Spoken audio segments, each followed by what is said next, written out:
De acuerdo, en estos momentos iniciamos la grabación de nuestra tercera y última webconferencia, nuevamente para nuestros estudiantes. Muy buenos días para todos y todas. Pues mi nombre es Marlon Benítez, soy el director tutor del curso de expediente electrónico y pues en esta oportunidad el tema que nos convoca para esta webconferencia es prácticamente la relación que tienen los expedientes electrónicos con los famosos datos personales. Amablemente les voy a pedir que me confirmen si ya están viendo la diapositiva. Sí, profe. Muchas gracias, Sí, hermano. Bueno, chicos, en primer lugar, tenemos que destacar lo siguiente. De acuerdo, a manera de introducción, con esta webconferencia lo que queremos llegar es que vamos a reconocer en primer lugar la creciente importancia de los expedientes electrónicos en el país, ¿de acuerdo?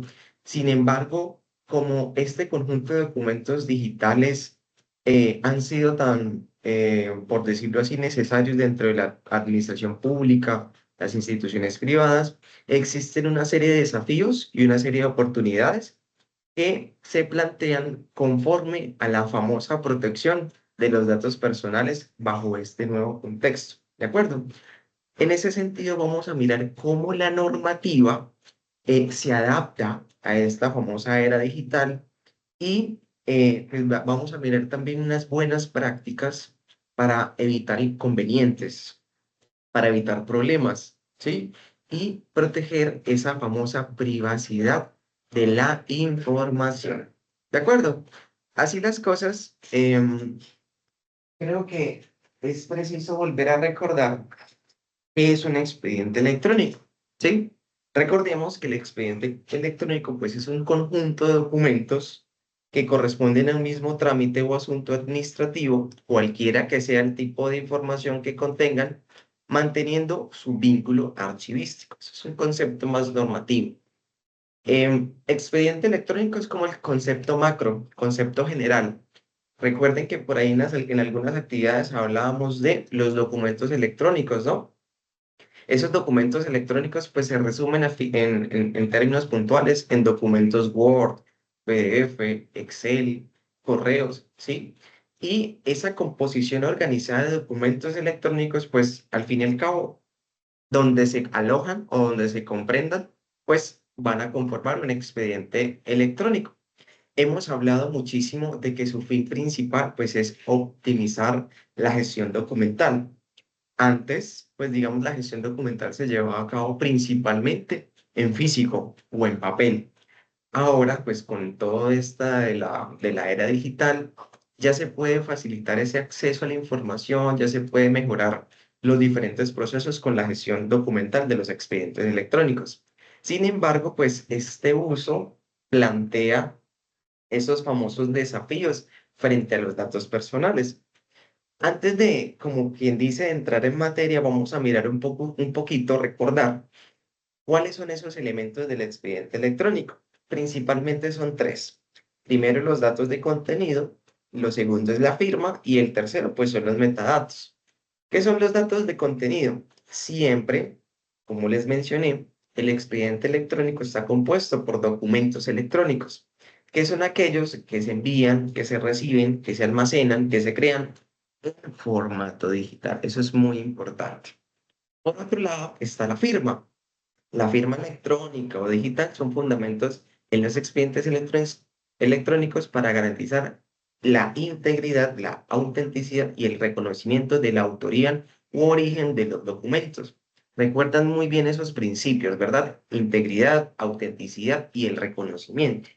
De alguna u otra forma, la firma, ¿sí? Se establece y se constituya como la forma de identificar a alguien. Por ejemplo, si yo en estos momentos les envío un correo, chicos, por favor ingresen a la última webconferencia del curso, quien firma ese documento al fin y al cabo soy yo, porque a través de mi usuario, a través de mi correo electrónico, estoy elaborando un mensaje y se los estoy compartiendo a ustedes. Mi correo, mi firma digital, pues van a aparecer allí, de modo tal que se puede establecer o identificar claramente que yo soy el autor de dicho de dicho documento. Y finalmente están los famosos metadatos. Recordemos que los metadatos describen el contexto, el contenido y la estructura de los documentos y su gestión. Los metadatos son esenciales para la organización y el control de los documentos. ¿Qué permiten esto? La gestión eficiente del expediente, su búsqueda, su seguimiento dentro de los diferentes sistemas que se tengan. Incluyen aspectos como la fecha de creación, el autor del documento, la versión del documento y el estado del proceso. ¿Sí? Adicional a ello, con todo esto del expediente electrónico, ya digamos entrando un poquito más en materia, resulta y pasa de que hablar de expediente electrónico y datos personales me lleva a pensar que se circunscriben o se centran en una serie de aspectos interesantes aquí. Es decir, cuando hablamos de estos temas, tenemos que empezar a hablar de las diferentes, por decirlo así, estructuras o aspectos que se deben tener en cuenta para su debida gestión y organización. Cuando hablamos de expedientes electrónicos, siempre tenemos que pensar o reconocer que detrás de ellos, pues existen una serie de derechos, una serie de intereses, una serie de requisitos legales que se tienen que cumplir. Y aquí, pues es como en este diagrama, como en este mapeo, pues yo les presento una serie de aspectos puntuales que se deben tener en cuenta para la correcta gestión y administración de los expedientes electrónicos, ¿sí? Obviamente, en primer lugar, ¿sí? Está el derecho a la protección de los datos personales, ¿sí? Es muy común que en un expediente, pues, estén datos personales. Yo creo que es inevitable que no existan datos personales, ya que en un expediente, pues, se registran información de todos los individuos involucrados en un proceso, eh, o en una actividad, ¿de acuerdo? ¿Qué pueden ser estos datos personales? Nombres, apellidos, números de identificación, correos electrónicos, fechas de nacimiento, números de teléfono, direcciones, niveles educativos, socioeconómicos y los famosos datos sensibles, ¿sí? Dependiendo del trámite, dependiendo del proceso que se está llevando a cabo, pero también confluyen allí una serie de derechos como el derecho de acceso a la información pública. ¿De acuerdo? Este derecho también es muy interesante por allí, ya que, por ejemplo, todas las autoridades públicas, ¿sí? A partir de lo que ha sido pues, la Constitución, el CEPAC y demás, tienen que cumplir una serie de requisitos y una serie de principios. Y en primer lugar, pues es la gestión transparente de la información, la cual pues como es pública, ¿sí? Tiene que también tener una naturaleza en este sentido. Que por ejemplo, las alcaldías a través de un derecho de petición puedan conocer, la ciudadanía pueda conocer cuál ha sido su gestión, las alcaldías, las gobernaciones, las autoridades públicas del orden nacional, departamental, municipal, en sus diferentes niveles, siempre deben reconocer este derecho de acceso a la información pública. Pero obviamente pues va a depender de los tipos de los procesos. Hablando un poquito más en temas de derecho, la última webconferencia estábamos hablando, por ejemplo, del expediente judicial, ¿no? Entonces yo les mostraba el aplicativo, a consultar los procesos y demás. Por ejemplo, es un derecho de acceso a la información pública. Yo creería que cualquier persona con el conocimiento de la base de datos de los expedientes judiciales, pues puede hacer un análisis detallado de mucha información que se encuentra allí. Pero ahí es donde viene el siguiente derecho. La administración, ya sea pública o las empresas privadas, tienen que tener cuidado, ese famoso derecho a la intimidad. Es decir, si ellos, como primeros responsables del expediente electrónico, tienen la responsabilidad en principio de contener los documentos, de salvaguardarlos, de protegerlos, de recompilarlos, tienen una serie de responsabilidades. Y es que, por ejemplo, esa información no sea pública si estamos tratando algunos datos sensibles, por decirlo así. He visto que, por ejemplo, la rama judicial desconoce un poquito esto en la página de consulta de procesos. Es decir, si estamos hablando que existen unos datos sensibles, unos datos personales y que cuando uno acude a la administración de justicia lo que busca es resolver un conflicto, ¿sí? Atender unas pretensiones, que la tutela se me conceda, que la demanda esté a mi favor, etcétera, etcétera, etcétera. No menos cierto es que se le está entregando la información a la rama judicial y que esa rama judicial pues tiene la obligación de salvaguardar y proteger pues esos intereses.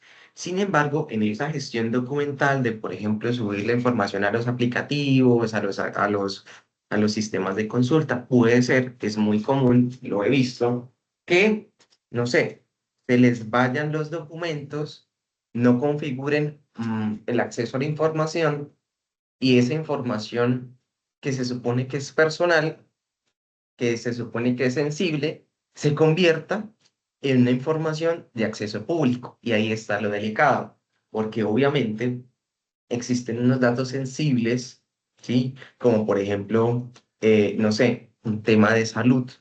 Se supone que la única persona que tiene esa posibilidad de conocer su historia clínica en principio es el paciente o el titular. Cuando uno acude, por ejemplo, a vía tutela para la protección de este derecho, y que, por decirlo así, una historia clínica aparezca en la consulta de procesos de la rama judicial es algo grave. En principio es algo grave. ¿Por qué? Por la famosa ley de habeas data, por todo esto que estamos hablando de protección de datos personales y debe superponerse también ese derecho a la intimidad frente al derecho al acceso a la información pública. Porque hay cosas que deben publicarse, pero ojo, hay otras cosas que no se pueden, ¿sí?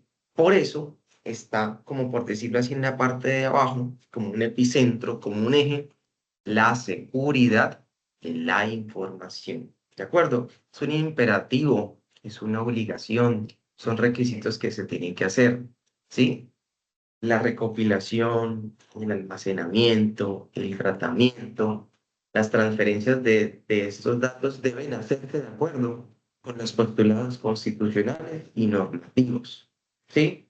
Y ahorita, pues más adelante vamos a ver un poquito de lo que es el habeas data en Colombia, ¿sí? Sin embargo, recordéis, frente al expediente electrónico pueden circunscribirse una serie de aspectos, de derechos, de intereses, de obligaciones, de responsabilidades que tenemos que tener muy presentes. Por eso cito nuevamente, derecho a la protección de datos personales, derecho a una intimidad, derecho de acceso a la información pública y también, como pilar fundamental, la seguridad de esa información. ¿De acuerdo? ¿Hasta el momento tienen alguna duda, alguna inquietud? Todo excelente. Bien, profe. Muchas gracias, Perman. Para los compañeros que se están conectando, muy buenos días para todos y todas. Y nuevamente el link de asistencia para que se puedan registrar. Em, Así las cosas, vamos a hablar un poquito, pues, de esa famosa digitalización de los expedientes. En la webconferencia pasada, pues, hablamos un poquito del expediente judicial. Pero no solamente el expediente judicial ha pasado como por este fenómeno. La transición hacia la digitalización de los procedimientos judiciales, pero también los administrativos, en realidad es una tendencia global, ¿sí? Ha sido impulsada por algunas normativas, principalmente, por ejemplo, la Ley 1437 de 2011, Código de Procedimiento Administrativo y de lo Contencioso Administrativo, CEPACA, ¿sí? Pero también nuestra Ley 527 del 99, que habla del acceso y el uso de los mensajes de datos, del comercio electrónico, de las firmas y demás. Nosotros como estudiantes, pues tenemos que comprender que estos cambios enfrentan unos imperativos constitucionales pues muy interesantes y debemos adaptarnos a estos nuevos entornos digitales para contribuir de manera efectiva a al mejoramiento de los sistemas, ya sean judiciales o administrativos. Cuando hablo de administrativos, piensen siempre en las diferentes pues, ramas del poder, principalmente en la ejecutiva, ¿sí? En las diferentes autoridades del orden nacional, departamental, municipal, dentro de los diferentes niveles. desde el presidente hasta el alcalde del municipio más pequeño. ¿De acuerdo? Desde las diferentes autoridades públicas, ya sea el orden departamental o el orden municipal, ¿sí? Entonces, piensen siempre, pues digamos, los sistemas judiciales siempre va uno para la rama judicial, pero cuando uno habla de sistemas administrativos, uno tiene que pensar en esas autoridades públicas, por ejemplo, los ministerios, ¿sí? Mintic, Mindefensa, Minsalud, etcétera. La superintendencia, Superintendencia de Industria y Comercio, Superintendencia de Salud, Supertransporte, los departamentos administrativos, el DANE, el Departamento Administrativo de la Función Pública, el Departamento Administrativo de la Presidencia. A nivel departamental, pues está en la gobernación con sus secretarios de despacho, también algunas instituciones departamentales de salud, los IDS. A nivel municipal, pues está la alcaldía versus los secretarios de despacho, están las diferentes instituciones y demás. Cuando voy a lo administrativo, uno principalmente se va para la rama ejecutiva, ¿de acuerdo? Para que lo tengamos también en cuenta. ¿Cuáles son algunas ventajas que tiene este expediente electrónico? Los expedientes electrónicos pues garantizan esos principios que les comenté: autenticidad, integridad, disponibilidad de la información. Siempre son pues esos elementos esenciales pues para preservar la seguridad jurídica de los datos. En Colombia pues tenemos una normativa que, aunque sea muy antigua, pues es del 99. Hoy por hoy pues esta regula la validez, por ejemplo, de los mensajes de datos, de las firmas electrónicas, y asegura que los documentos digitales pues tengan el mismo valor probatorio que los documentos físicos. Por allí había un principio, ¿verdad? Creo que era el principio de equivalencia funcional. ¿Alguien recuerda el principio de equivalencia funcional? Yo por ahí lo vi en la primera actividad. ¿Qué es la equivalencia funcional? ¿Alguien lo recuerda? De la 527, ley 527 del 99. ¿O qué les suena? ¿Qué se les viene a la cabeza con el principio de equivalencia funcional? Denis, Viviana Marcela, Peter David, Jenny Paola, Pues que Eddie. básicamente el principio de equivalencia funcional quiere decir de que tiene la misma validez que cualquier documento escrito en físico, lo tendrá el documento digital. Perfecto. Muy bien, Peter David, perfecto. Prácticamente es eso, esa es la equivalencia funcional. Si yo agarro un papel, un documento y lo firmo, ¿sí? Versus yo agarro el documento, abro la firma digital, le coloco mi firma, ambos procesos tienen la misma validez. Jamás el proceso digital va a tener menos importancia que el físico. Eso se trata el principio de equivalencia funcional, ¿sí? Muchas gracias ahí, Peter David. La correcta implementación de los expedientes electrónicos debe respetar pues el derecho al debido proceso y los principios de publicidad y transparencia, garantizando que se pueda dar fe de la información y que se mantenga la transparencia de las actuaciones administrativas y judiciales. Entonces, pues, como les mencionaba, aquí hay una serie de implicaciones sobre los datos personales, ¿sí? Sin embargo, pues vale agregarse que los expedientes electrónicos, su manejo como tal implica una serie de riesgos, ¿sí? Que están relacionados precisamente con la protección de esos datos personales y con lo que hoy ya conocemos como ciberseguridad, ¿sí? Lo cual requiere que las diferentes entidades y empresas, o aquí, no solamente las autoridades públicas están obligadas a eso, también las empresas privadas, las asociaciones, las sociedades, cualquiera que sea su tipología, las fundaciones sin ánimo de lucro, etcétera, también tienen que tener esos protocolos de gestión y administración sobre la información que les corresponde. ¿De acuerdo? Esto es muy importante, esto es muy necesario y por eso pues la viabilidad de este tema en la presente webconferencia. ¿Sí? Hay que tener en cuenta esto. Un expediente electrónico es la versión digital de un expediente tradicional. Eso ya lo hemos comentado. ¿Sí? Y ofrece una serie de ventajas, como la organización de los procesos, la facilidad de acceso a la información y la reducción de costos. Porque en Colombia, pues estos expedientes se están implementando en diversos sectores. Hoy hablamos de la salud, de la educación y por supuesto, no menos importante, también en el sector de la justicia, ¿sí? Prácticamente la mayoría de los trámites administrativos cuentan con expedientes electrónicos para salvaguardar la información. Ahora bien, vamos a hablar pues del segundo elemento de esta webconferencia y son los datos personales. ¿Alguien me puede ayudar con la lectura de la diapositiva, por favor? Vamos a hablar de los datos personales. Quiero que alguien me ayude con la lectura simplemente de la diapositiva. Yo creo que dice, la Constitución Política de Colombia estableció en el artículo 15 el derecho de protección de los datos personales como el derecho de toda persona a conocer, actualizar, rectificar y o cancelar la información y datos personales que de ella se hayan recolectado y o se traten en base de datos públicos o privados. Muchas gracias, Viviana Marcela. Pues prácticamente en el artículo 15 que nos hablaba la compañera Viviana Marcela está pues ese derecho de habeas data. Y su objeto principal pues es conocer, actualizar, rectificar y o cancelar la información y los datos personales que estén alojadas en bases de datos de instituciones o autoridades públicas o de privados. ¿De acuerdo? Yo no sé si ustedes han visto que cada vez que, por ejemplo, uno descarga una aplicación, que cada vez que uno acepta términos y condiciones, en esa letra chiquita que no vemos, en realidad a veces estamos firmando la autorización del uso de nuestros datos personales. Y esto es algo muy delicado porque a veces uno piensa que la autorización de este tipo de aspectos pues no es importante, pero venga, tengan en cuenta que hay unos datos que son sensibles, hay unos datos que son personales obviamente, y que les estamos dando la posibilidad a que autoridades públicas o empresas privadas pues tengan acceso a ello. Por eso es muy común que nos lleguen, por ejemplo, tantos correos a spam, que de promociones, que de descuentos, que de oportunidades, etcétera, etcétera, etcétera.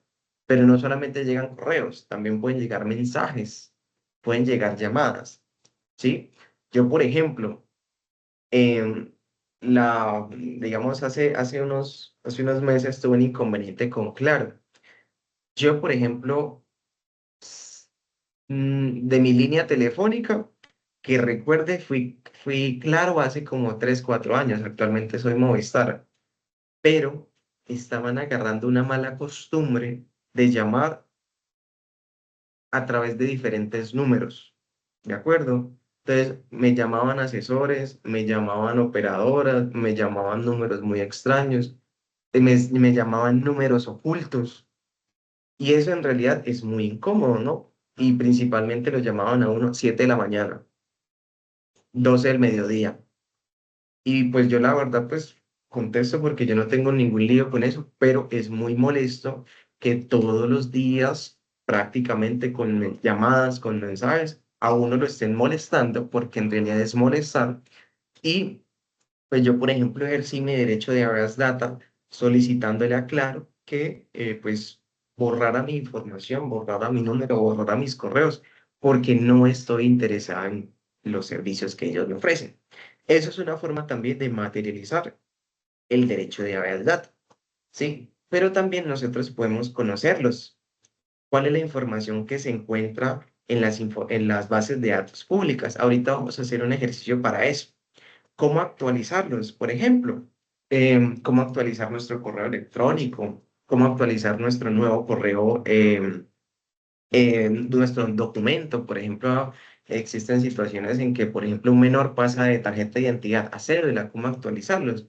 ¿Cómo rectificar? Es muy común a veces que no se tenga en cuenta, por ejemplo, los nombres, pues la ortografía de los nombres o los números de cédula, no, pues al final se le fue un numerito adicional, no era el número, no era el 2 sino el 3, entonces uno también tiene la posibilidad de hacer eso. Y lo que les mencionaba, de cancelar o borrar toda esa información.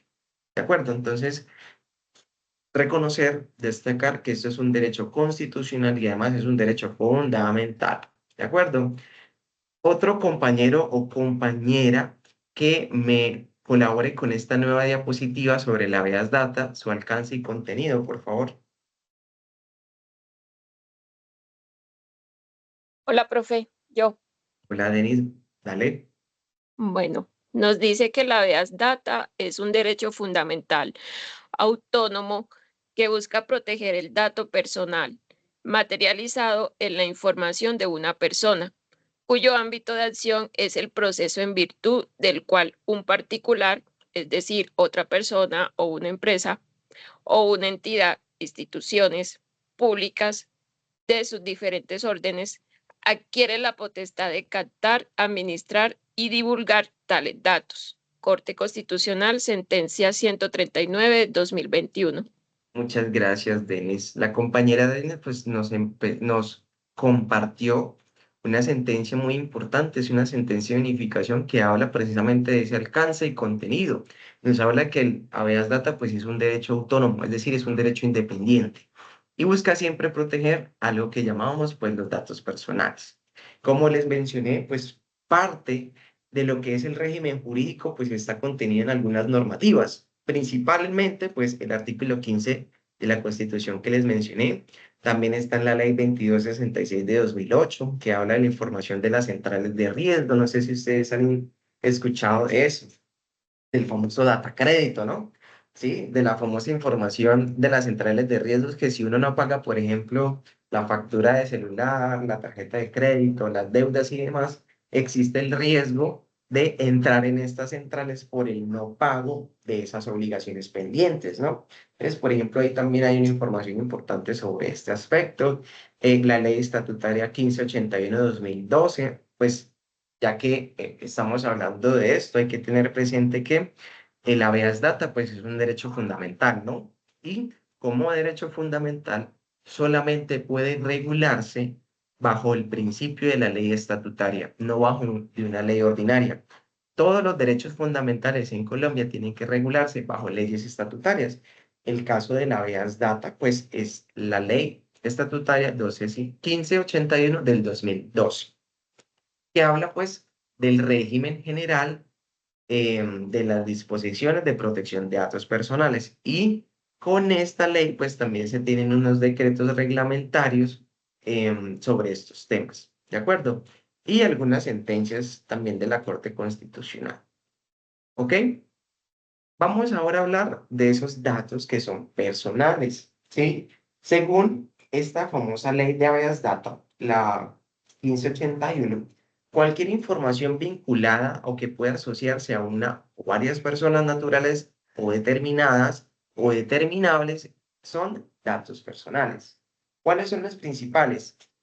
Cédula de ciudadanía, incluyendo la fecha de expedición, fecha de nacimiento, dirección de residencia y de trabajo, número telefónico, tanto número fijo como número celular, contraseñas o claves, datos bancarios, situaciones crediticias, la dirección de protocolos de Internet de dispositivos o las famosas IP, datos biométricos como las huellas digitales, ahora también estamos hablando del reconocimiento facial y los datos de localización del teléfono celular. ¿Sí? Miren que esta serie de datos, pues uno lo lleva a pensar que solamente tendría acceso la persona o el titular, ¿de acuerdo? Pero hay que tener mucho cuidado con esto porque de manera constante y creo que de manera también involuntaria nosotros nos vemos expuestos a la violación de nuestros datos personales, ¿de acuerdo? Ya sea por autorizar un uso de los datos personales, ya sea por un correo, por un mensaje y demás, pues estamos en todo momento siendo observados. Y eso creo que se ha revelado mucho también, por ejemplo, con las redes sociales. Yo no sé si a ustedes les pasa. Ya prácticamente estamos siendo vigilados y bombardeados por lo que es el capitalismo. Un ejemplo, cada vez que nosotros, digamos, en Internet buscamos, no sé, televisores, celulares, viajes, cosas así, de alguna u otra forma le estamos dando la información a esos ordenadores, a esas aplicaciones, a esos buscadores de pues el rastreo de esa información o esos criterios de búsqueda. Entonces, con esas búsquedas es muy común que luego nos llegue publicidad relacionada con eso que estamos buscando, ¿sí? Entonces, si yo busco viajes, me sale publicidad en mis redes sociales que descuentos en tiquetes, que tours, que esto. Que si estoy interesado en un electrodoméstico, las promociones, los descuentos, que el 2x1, el 3x2, mejor dicho. Y uno a veces se pone a pensar, venga, pero ¿en qué momento? Pues prácticamente el momento es el ahora, ¿no? Entonces, cuando estamos buscando eso, se activan como esas rutas para estos operadores y ofrecen los servicios. ¿De acuerdo? Prácticamente estamos siendo observados 24/7, porque precisamente todo nuestros criterios de búsqueda pues están siendo analizados por allá dentro principalmente pues de las empresas privadas o dentro de los comerciantes, ¿de acuerdo? Pero hay que tener mucho cuidado con eso, ¿sí? Em, Dicho eso, pues también la normativa no solamente establece los datos personales sino que también pues habla de los famosos datos sensibles, que son aquellos que afectan la intimidad del titular o cuyo uso indebido puede generar su discriminación. Eso se encuentra contenidos en el artículo 5º. Y pues principalmente esos datos sensibles son el origen racial o étnico, la orientación política, las convicciones religiosas o filosóficas, la pertenencia a sindicatos, organizaciones sociales, de derechos humanos o que promuevan intereses de cualquier otro partido político o que garanticen los derechos y garantías de partidos políticos de oposición, datos relativos a la salud, a la vida sexual y los datos biométricos. ¿De acuerdo? Entonces, estos son una serie pues de datos sensibles. Y voy a detener un poquito pues la presentación para preguntarles si han evidenciado cómo pueden acceder a esos datos sensibles algunos operadores privados, algunas empresas. No sé si ustedes han visto, por ejemplo, aquí en donde me encuentro ubicado, en el norte de Santander, he visto algunas empresas que están pagando por el uso de los datos biométricos. Entonces, por ejemplo, le dan a las personas de a pie 100.000, 100.000, 200.000 pesos para que vaya como a un local y coloque la huella, le escaneen la, el iris del ojo, y eso para mí es muy delicado. No sé si han evidenciado alguna de estas prácticas indebidas. Quiero escucharlos un poquito. ¿Cómo se pueden transgredir esos datos personales y esos datos sensibles? Profe, hola. Hola, Denis, dime. Bueno, yo la que más he visto o la que más se escucha es el tema de que algunas empresas pues compran o venden las bases de datos personal. Entonces, por ejemplo, ahora que usted está hablando de Claro, bueno, en su caso le pasó porque fue usuario de Claro hace muchos años y quizás estaba usando el mismo número, pero a mí me pasa o he detectado que muchas veces cuando tenemos un plan de telefonía, así sea la SIM card o el número sea nuevo por primera vez, siempre uno de los operadores que no sé cómo hacen para conseguirse, siempre lo llaman a uno, es a la SIM card donde tiene el plan. Y claro, es como el más insistente. Entonces es ahí donde uno se pregunta, si yo no soy usuario de Claro o nunca he sido usuario de Claro, ¿cómo hacen ellos para conseguir esa información? Entonces ahí es donde es importante realizar un derecho de petición o el derecho de la habeas data para que dejen de llamarnos a esos números o dejen de molestar, porque sí se vuelve un poco cansón el tema. Sí, muchas gracias, Denis. Es muy tedioso también. Y pues definitivamente pues el ejemplo de la compañera Denise es muy importante porque precisamente sí existe un interés económico de nuestros datos personales, ¿sí? Prácticamente cuando nos ofrecen un descuento por decirlo así, en las tiendas, tenemos un 10% de descuento, pero si se registra en este link, en realidad ese 10% pues de descuento se equipara a la compra de nuestros datos personales. Les estamos dando la posibilidad a ellos que nos envíen información, documentos, promociones, bla, bla, bla, bla, bla. Pero pues ahí estamos consintiendo que le estamos dando la autorización a partir de los famosos descuentos. Viviana Marcela. Profe, hola. Profe, es que tengo una duda. Lo que pasa es Dime. que, pues, ahorita estuvo como muy en tendencia que a través de la inteligencia artificial tú ponías una foto y te la convertía como una especie de muñequito. Entonces yo estuve leyendo en una noticia que salió que decía que cuando tú hacías eso, cuando tú subías la foto y permitías que la inteligencia artificial te la convirtiera pues en muñequitos, que le dabas como el acceso a que tuviera como tus datos biométricos de tus ojos, de tu cara, pues como de esas partes. Entonces quedé como con la duda. De pronto tú me podrías explicar. Sí, es que pues digamos que todas las aplicaciones de este tipo como ChatGPT, Gemini y demás, siempre van a pedir un tema de autorización, ¿sí? Si por ejemplo eres nueva en el aplicativo y digamos conscientes, porque mira que pasan dos situaciones. Si tú no tienes una cuenta asociada al ChatGPT para hacer este famoso filtro, ¿sí? No te lo va a permitir. Tú tienes que tener una cuenta activa. Eso es una parte. Digamos, ChatGPT ofrece un servicio completamente abierto y de acceso público, pero hay algunos servicios que son, pues, que necesitas vincularte. Resulta y pasa que con esa vinculación al correo, pues ellos están teniendo acceso a tu información, a lo que tú googleas, a lo que tú buscas, a lo que tú requieres, ¿sí? Y precisamente, pues también cuando estamos mandando nuestras fotografías, ellos están teniendo el acceso a eso. Y digamos que la convierten, hacen eso, pero en realidad eh, sí puede tener un tema muy delicado en temas de ciberseguridad. Porque si algo pasa con nuestros datos es que con un clic, con un enviar, con lo que sea que estemos haciendo, nosotros no conocemos el impacto o el alcance de a dónde va esa información. ¿De acuerdo? Y eso pasa en todo. Cuando publicamos una foto Gracias, en profe. nuestras redes sociales, por ejemplo, y la colocamos en público, cualquier persona puede tener acceso a ello.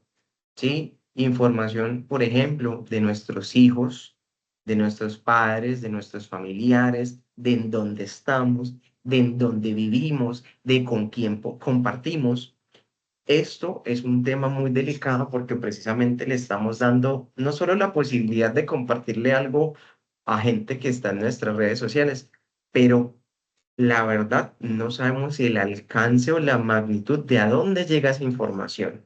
Porque ustedes saben ya que hay personas inescrupulosas que utilizan esa información pues para saber los perfiles, qué es lo que hace esa persona y uno puede llegar a ser víctima de una serie de delitos. Evidentemente puede existir algunos delitos como suplantación, como robo de datos, robo de información.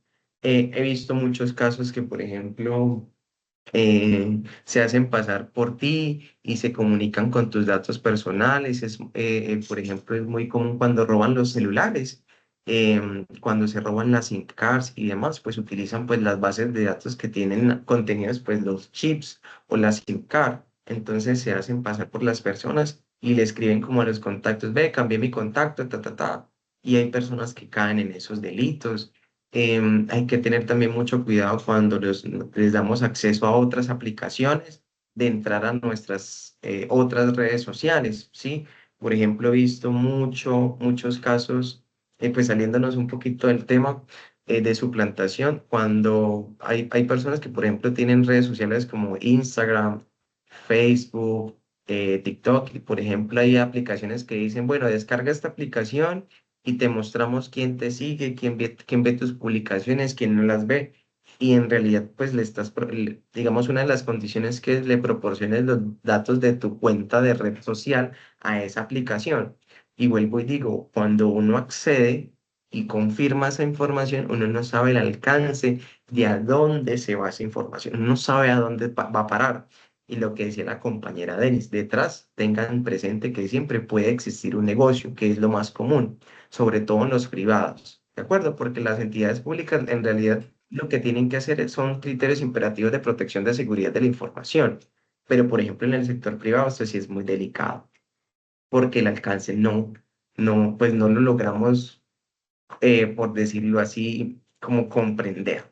En realidad, cuando uno comparte algo público, no sabemos a dónde pueda llegar a pasar. Y con eso quiero traer a colación, pues, la siguiente diapositiva, ¿de acuerdo? Y vamos a hablar del titular de la información. A mí me gusta hablar del titular de la información y ustedes, como pueden observar en la diapositiva, yo coloco siempre un superhéroe. ¿Por qué? Porque en realidad el titular de la información es como un superhéroe con superpoderes, ¿de acuerdo? ¿Por qué? Porque este titular es la persona natural o jurídica quien es, por decirlo así, reposa en los bancos de datos. Y uno como superhéroe tiene los diferentes poderes que están establecidos en la Constitución. ¿Cuáles son esos superpoderes? Los que les mencionaba el artículo 15, que son, ya les muestro aquí. Conocer, actualizar, rectificar y o cancelar la información de los datos personales. ¿De acuerdo? Entonces, la posibilidad que tiene ese superhéroe, pues son esos superpoderes. Y pues digamos que nosotros como superhéroes tenemos que tener la información protegida. ¿De acuerdo? Por eso, pues digamos, hay unas regulaciones, hay unas instituciones como la Superintendencia de Industria y Comercio que se encarga de avalar o de revisar jurídicamente cómo están tratando la información los operadores privados. Por ejemplo, si un usuario celebró el contrato de prestación de servicios de comunicaciones, nosotros solamente les damos la autorización a esa empresa, no para que aliados externos, terceros, usen nuestros datos para contactarnos. Y ahí es donde está el dilema que hemos venido hablando. También pues les voy a compartir por acá, digamos, alguna información que establece pues la Superintendencia de Industria y Comercio, ya que pues dentro de la superintendencia hay una, por decirlo así, hay una oficina que se encarga de la protección de los datos personales y pues habla un poquito de esa información. Ahí les dejo el link como para que puedan mirar qué es un operador, qué es un usuario, cómo existe un vínculo.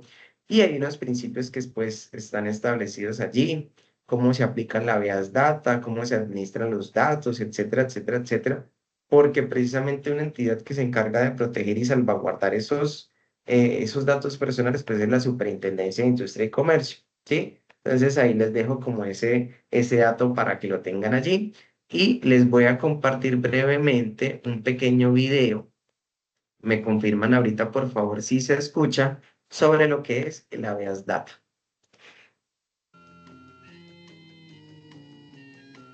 El Departamento de la Defensoría del Afiliado y Usuario presenta ¿qué es el ¿Se está escuchando el video?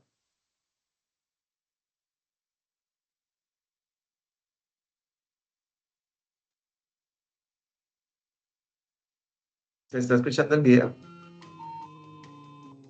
Sí, Aunque sí, profe. señor, sí se está La traducción escuchando. más Sí, literal señor. de la frase habeas data es tener datos, siendo habeas la segunda persona singular del presente del subjuntivo del verbo latino habere, en este caso entendido como tener. Un momento, hagámoslo más sencillo. Habeas significa tener y data significa datos, lo cual quiere decir tener datos. Entonces, el derecho de habeas data es el que tienen todas las personas de conocer, actualizar y rectificar la información que se haya recogido sobre ellas en bancos de datos y los demás derechos, libertades y garantías constitucionales relacionadas con la recolección, tratamiento y circulación de datos personales.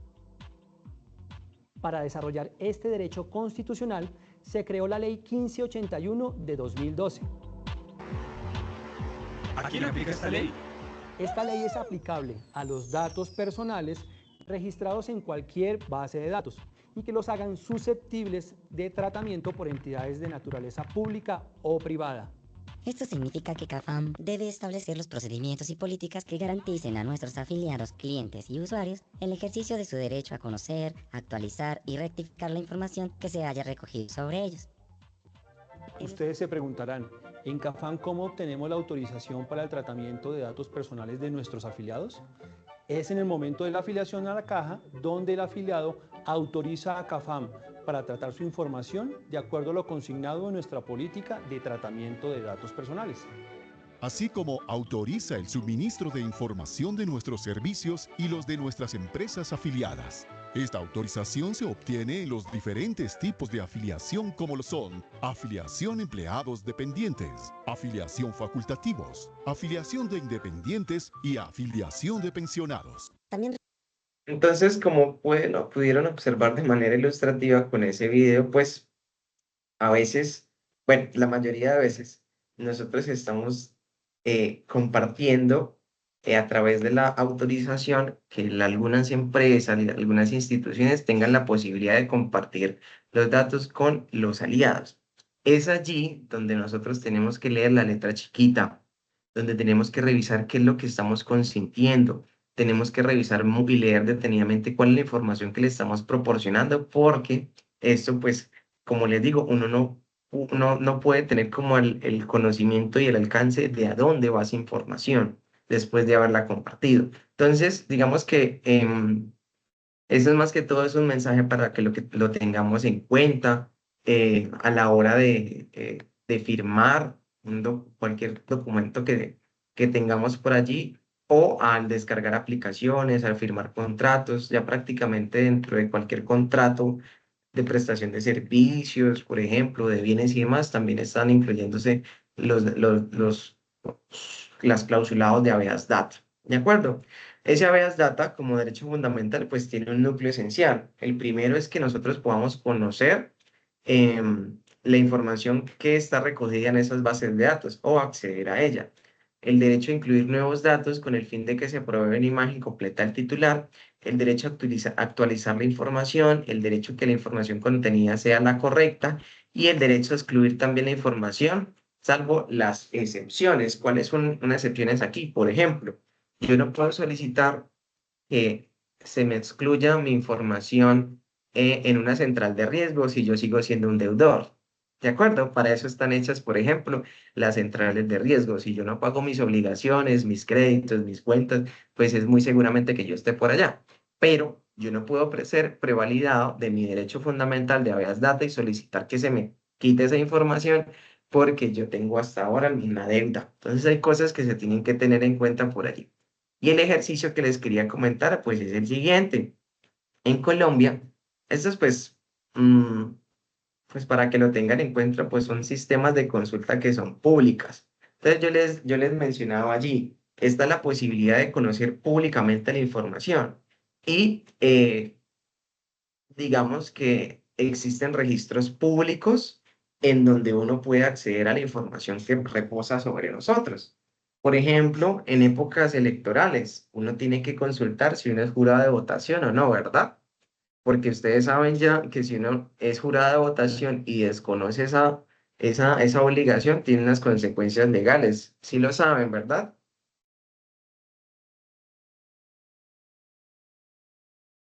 ¿Sí reconocen eso?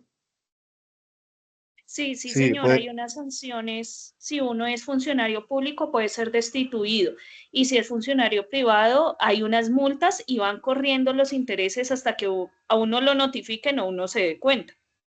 Exacto, muchas gracias, Jenny Paola. Pero miren que esta información, pues al fin y al cabo son bases de datos, ¿sí? Y ahí pues les compartí, no tengan miedo de utilizarlas, pues más bien son consultas de bases de datos de entidades públicas, antecedentes judiciales.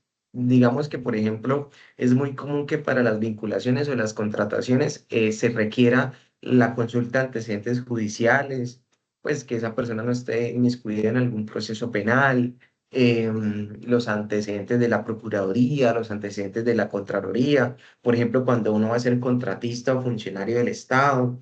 También se puede consultar fácilmente el ADRES. Yo no sé, pero estos son bases de datos que también inclusive nosotros tenemos que reconocer al momento de ser abogados o abogadas. Tengo aquí estudiantes de la tecnología en gestión jurídica y la información también, y esta información también es para ello. ¿Por qué? Porque, por ejemplo, en el ADRES, ¿sí? Se puede consultar si esa persona tiene algún vínculo laboral o no, ¿sí? Pues porque se revisa quién está detrás del sistema, si está como independiente o está como empleado. Entonces, fácilmente uno puede consultar allí y mirar si esta persona tiene ingresos, porque si está afiliado como dependiente, significa que tiene un trabajo y por ende tiene un salario. Entonces, yo puedo solicitar por ejemplo, unas medidas cautelares, un embargo, algo que yo pueda, por ejemplo, asegurar si yo estoy en un proceso, por decirlo así, ejecutivo, en donde tengo que hacer efectivo una letra de cambio, un pagaré, una deuda. Entonces hay cositas allí que también los invito a revisar porque hay información que nosotros también podemos consultar. Y pues digamos, esto obviamente nace pues del vínculo profesional, porque pues cuando uno, por ejemplo, suscribe un contrato, una deuda, un pagaré, siempre lo más mínimo es que esté la identificación correcta de la persona, número de cédula, nombre completo, pero uno como profesional, uno también tiene la posibilidad de buscar eso porque es información pública. Yo, por ejemplo, una vez trabajé en una entidad que, digamos, es del orden nacional y, por ejemplo, esa entidad necesitaba proferir una serie de actos administrativos, ¿de acuerdo? Pero esos actos administrativos tenían que tener como unas declaraciones de las partes, de los afectados, que en principio eran víctimas. Entonces era muy común que pues estas personas pues no tengan acceso, por ejemplo, a internet, a un correo o a un celular, o es muy común también que cambien de números de teléfono. Entonces nosotros teníamos que oficiar em, a las diferentes autoridades o empresas para que nos dieran un poquito de los datos personales para adelantar los procesos y la gestión administrativa. Entonces era muy común que nosotros oficiáramos, por ejemplo, a Claro, a Movistar, a Tigo, para que nos dieran el número de contacto y poder comunicarnos con la persona.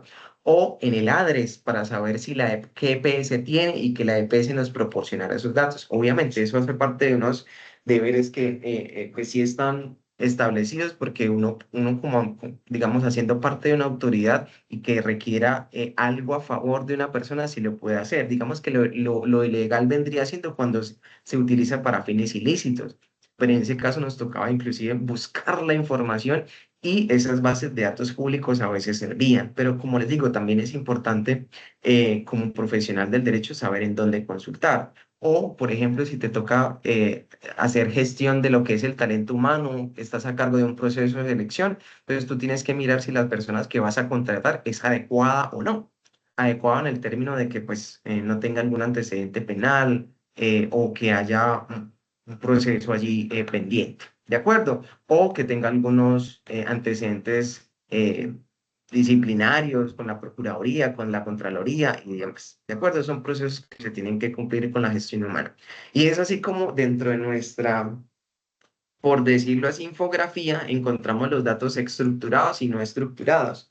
¿Por qué? Porque aquí hay una clasificación de los datos que son públicos, semiprivados, privados y sensibles. Y es ahí en donde vienen los desafíos, ¿de acuerdo? Porque hay información que se puede consultar fácilmente y otra que no.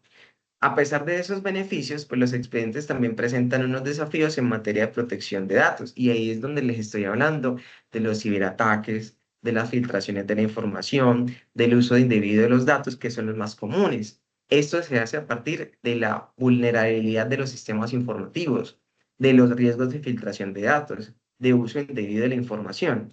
Por ejemplo, yo aquí en calidad de docente de la UNAD, a nosotros, por ejemplo, nos tienen prohibido utilizar USBs, porque puede ser que la USB en el computador que es de la universidad tenga un virus y pues me dañe los equipos, o que haya un malware y acceda a la información a los datos personales. También es común que nos lleguen correos de reportes de phishing, si no estoy mal, que es por decirlo así, esos correos que llegan tipo, tienes un proceso pendiente, tienes una deuda pendiente, por favor entra al link para ingresar a tal parte, ¿sí? No sé si ustedes reconozcan el phishing, P-H-I-S-H-I-N-G, que por decirlo así, es una modalidad en donde pues te envían correos muy X, en donde venga, tiene notificación de una demanda, tiene un cobro pendiente y tiene una petición, por favor aclara aquí. Y son correos completamente aleatorios, ¿de acuerdo? Identifiquen también los correos. Es muy común ver esto porque, por ejemplo, todas las autoridades públicas tienen unos dominios en sus correos. ¿A qué me refiero cuando hablo de dominios? El famoso arroba y lo que sigue adelante. Por ejemplo, ustedes tienen un arroba de arroba unadvirtual.edu.co en sus correos institucionales. La rama judicial también tiene uno, arroba sendog.gov.co,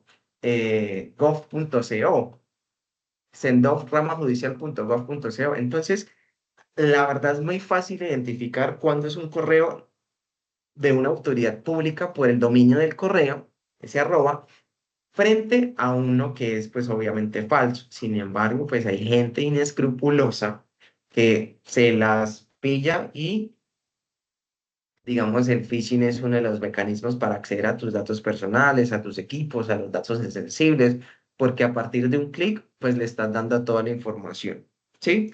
Y hay un riesgo de la información, hay un uso indebido detrás de ello, ¿sí? ¿Cuáles son algunas buenas prácticas que yo les mencionaba en temas de, por decirlo así, expedientes electrónicos? Lo primero es garantizar la protección de los datos personales en los expedientes electrónicos para, digamos, ¿cómo? Implementando una serie de medidas de seguridad, como lo es encriptar los datos, autenticar usuarios, respaldos de seguridad.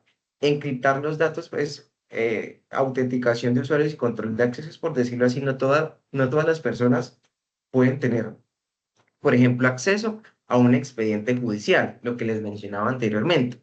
En principio solamente deberían entrar a la información privada, el abogado, el cliente, el abogado de la contraparte, la entidad o la otra empresa que están en el litigio, ¿sí? Entonces, uno solamente puede tener acceso a la información cuando busca cuando tiene esa autenticación, cuando tenga un paso a paso, pero no públicamente. Y, por ejemplo, también lo he notado con algunos de mis clientes, porque la rama judicial a veces, dentro de la página de consulta de procesos, suben la demanda.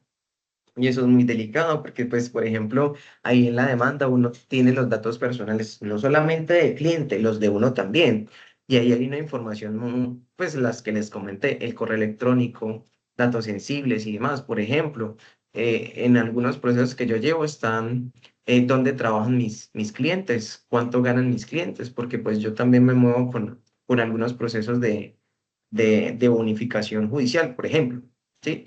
Pero esa información, lo que gana mi cliente, en dónde trabaja mi cliente, cómo se llama mi cliente, en dónde está ubicado mi cliente, son esos famosos datos personales. Se supone que eso solamente lo puedo conocer yo como apoderado y pues las partes que están dentro del proceso, pero eso no puede estar público. También me ha tocado requerir a los despachos para eso. Respaldos de seguridad, capacitación del personal, gestión de incidentes, auditorías periódicas para asegurar el cumplimiento normativo, implementar políticas claras de tratamiento y protección de datos, exigir transparencia y seguridad en el tratamiento de la información. Y es que pues eso es lo que ahorita pues nos aboga. Es fundamental pues garantizar la privacidad, la confidencialidad de estos datos personales. Pues hay que limitar mucho esos accesos. Hay personas que están autorizadas, hay personas que no. Y es lo que tenemos que, digamos, garantizar. Se tienen que implementar medidas de seguridad sí o sí. Las revisiones periódicas. Ojo, porque esto, pues, por decirlo así, puede que hayan pérdidas de la información, adulteración de la información, simulación de la información, y eso es algo muy, muy delicado. Siempre se tiene que tener muy en cuenta lo que estamos firmando, consintiendo o autorizando, porque uno no sabe el alcance que tienen esa información cuando se hace luego público.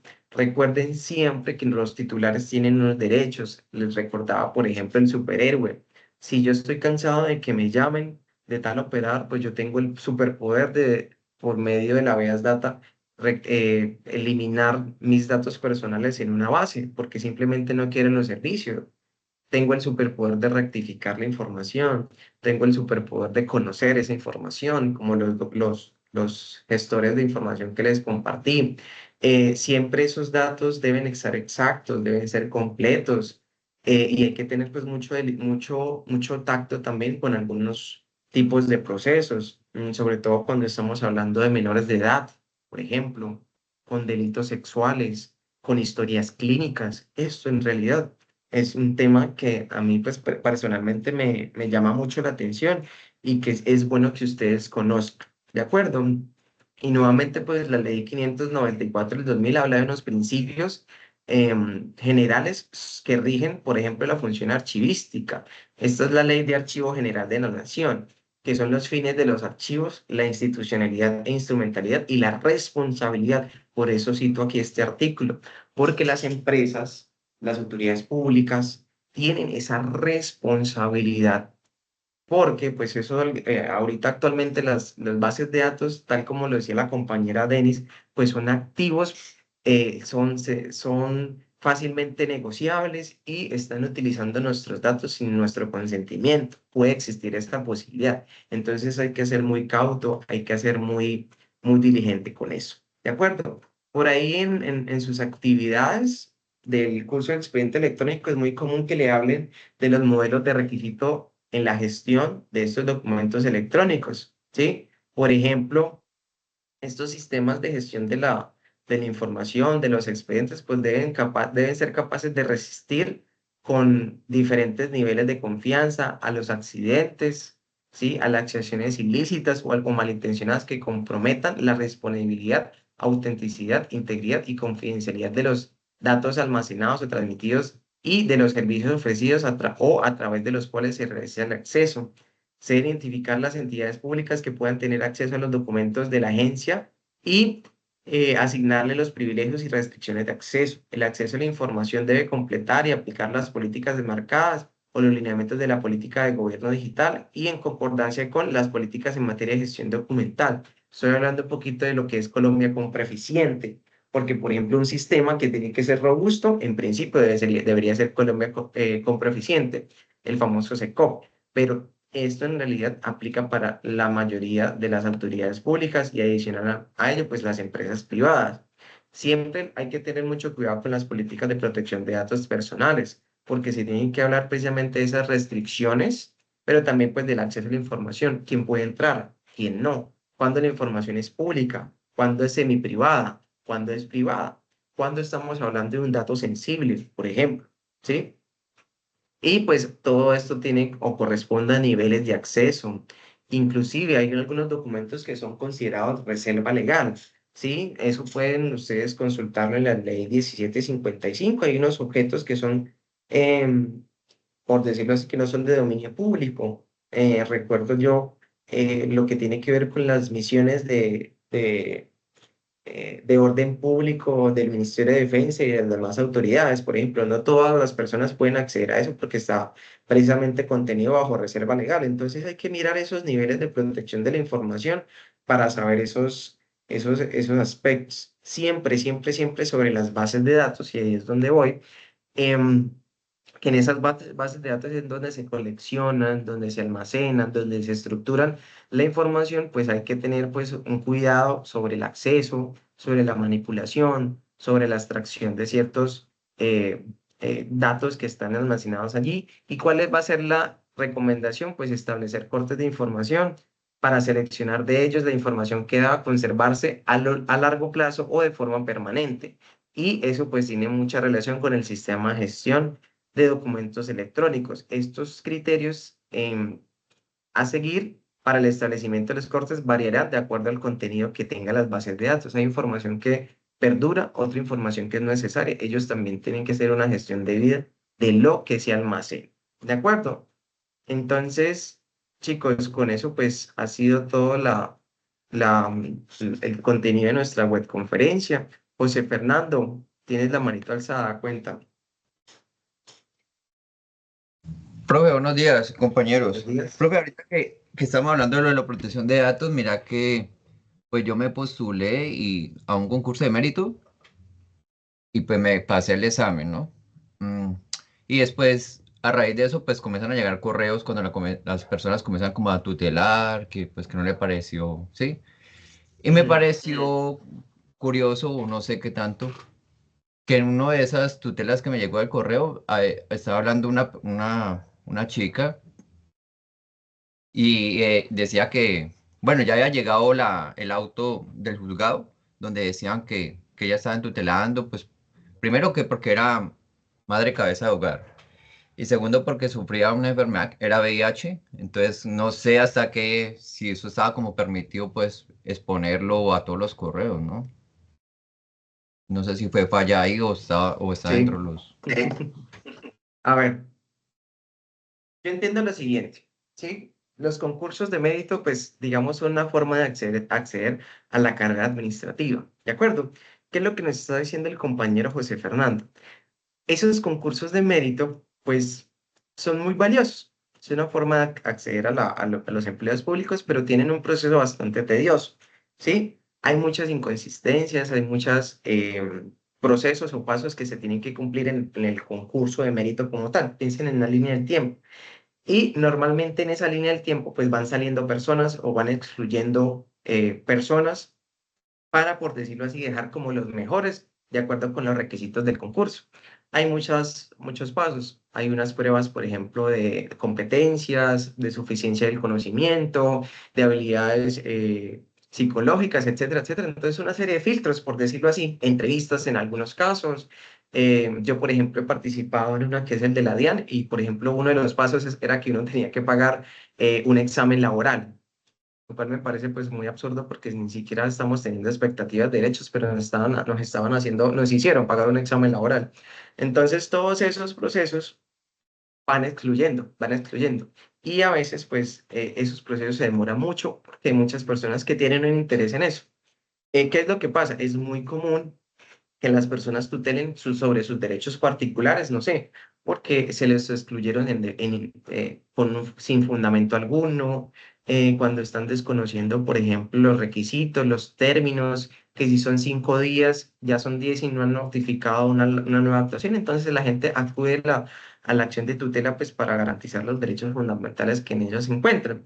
Pero por ejemplo, mira lo que estaba compartiendo el compañero José Fernando. Ahí hubo un error del despacho porque en primer lugar, ellos ordenan, sí o sí tienen que ordenar, por decirlo así, em, oficiar a la convocatoria, a quienes participaron en la convocatoria. Entonces, sí o sí tienen que notificar. De ahí se encarga la Comisión Nacional del Servicio Civil en principio y de la autoridad que está ofreciendo ese concurso. El dato que el compañero, por ejemplo, nos está diciendo es un dato sensible. Eso no tiene que ser de acceso o de dominio o de conocimiento público. ¿Qué era lo que tenía que haber hecho el despacho? En primer lugar, que creo que, por ejemplo, aquí está el compañero Edison Alexander, que recuerdo yo que él hablaba un poquito de qué es lo que tiene que ser público dentro de un expediente judicial y qué es aquello que no puede ser público. ¿De acuerdo? Entonces él también nos puede ayudar un poquito por acá, porque precisamente eso pudo haber incurrido en la violación de la habeas data. Porque, por ejemplo, así como José Fernando se dio cuenta, tuvo conocimiento de la situación que pasaba la tutelante, ¿sí? En este caso, pues eso puede existir, consideraría yo que puede haber una transgresión a los derechos de habeas data, ¿sí? Sin embargo, pues, digamos, tal vez yo considero que ahí se les fue por la cantidad de trabajo que tienen, pero sí creería que ese dato sensible por lo menos se tuvo que haber omitido dentro de la tutela, pues digamos que en las tutelas siempre están derechos fundamentales y sensibles, como por ejemplo el derecho a la salud, y pues yo creo que ahí se pudo haber cometido como un error. Ahí pues normalmente la recomendación que se hace es que pueda existir un auto o un oficio que sí pueda ser de contenido público y que las personas o terceros involucradas que quisieran participar se hagan parte de ellos, porque pues eso es lo que quiere ese tipo de procesos. Que si hay una tutela, las otras personas que tengan eh, un derecho conocido o similar al caso que se está presentando puedan coadyuvar en ese proceso. Entonces, pues digamos, esa es la finalidad de que se comparta la información. Pero miren lo que nos expone el compañero de qué es lo que en realidad se comparte, porque hay unas cosas pues que se deben diferenciar unas sobre las otras. Entonces, súper puntual el caso y el ejemplo. Yo creería que pues en mi caso personal sí fue como un error o una omisión del despacho. No sé si Edison quiere ayudarme por allí desde su experiencia, ya que lo tenemos conectado.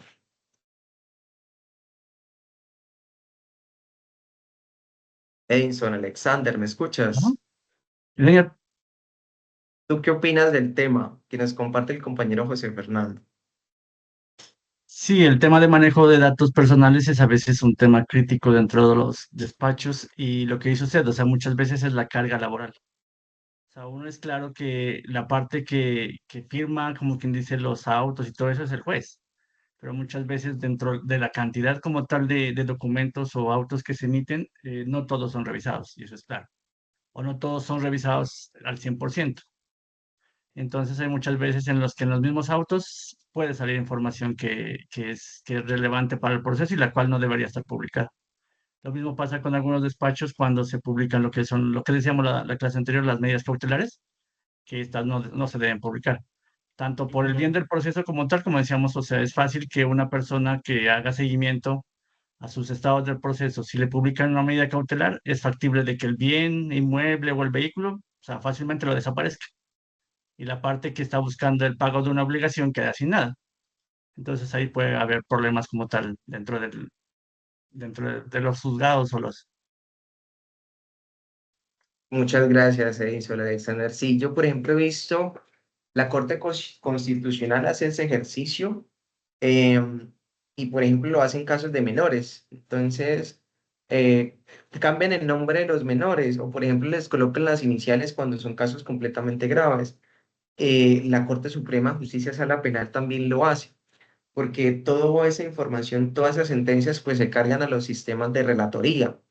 Entonces lo que he visto en realidad es que suprimen el nombre. Entonces, por ejemplo, mi nombre sería MABB, mis iniciales. Eso estaría bien, por ejemplo. O les cambian el nombre. Yo he visto eso en casos de menores. O se reemplaza la información. O también lo he visto, se tachan los datos. Eso, por ejemplo, hubiese sido una opción. Tachar una parte de la información que corresponde a un dato sensible. ¿Sí? Eso también lo he visto. Hay información que se publica también por las autoridades que tienen que notificar por alguna forma y lo hacen, digamos, hacen una notificación en la página web oficial de ellos y con eso subsanan el tema de la notificación personal, pero omiten los datos personales sensibles para evitar que ese tipo de aspectos sean públicos. Nuevamente les digo, esto es un tema interesante que requiere como mucho cuidado. Recuerden siempre esas buenas prácticas. Esto pues no debería tomarse como a tan a la deriva, porque pueden existir responsabilidades y falencias que pueden tener luego consecuencias jurídicas, ¿de acuerdo? Chicos, quería escucharlos también sobre cómo les pareció esta webconferencia. Ya prácticamente este es el último encuentro que tuvimos. Aún tenemos actividades pendientes, pero pues prácticamente de manera formal este es el último encuentro que tenemos. Quisiera escucharlos un poquito sobre la gestión pues de esta webconferencia, también sobre mi labor docente. A veces me gusta escucharlos un poquito y no sé si tengan la posibilidad de participar, lo pueden hacer. Si tienen algo por agregar, algo de mejora o algo destacable, pues los escucho brevemente. Pues, profe, de mi parte te puedo decir que no, que eres muy comprometido con tu labor. Cuando califican mis actividades, también me hacen unas buenas retroalimentaciones. Y también en los foros veo que cuando escribo también contestas de forma oportuna, o sea, estás muy comprometido. Muchas gracias. Increíble. Con gusto, José Fernando. ¿Alguien más quisiera participar? ¿Cómo les pareció esta web? Escucho.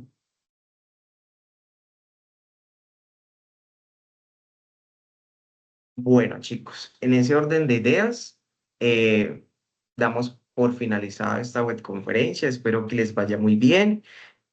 Aprovechen la Semana Santa, cuídense mucho y nos vemos en la próxima oportunidad. Los estaré leyendo en el foro de nuestro curso. Hasta luego. Feliz Profe, fin de semana. Javier. gracias, profe. Muchas gracias por su atención y por su transmitir el conocimiento, ya que aunque existen las normas, pues muchas veces no se le pone cuidado. Muchas gracias por todo. Con todo el gusto, Javier. Hasta luego. Muchas Feliz fin de gracias. Igual. semana. Que descansen. Feliz día y Dios lo bendiga. Gracias.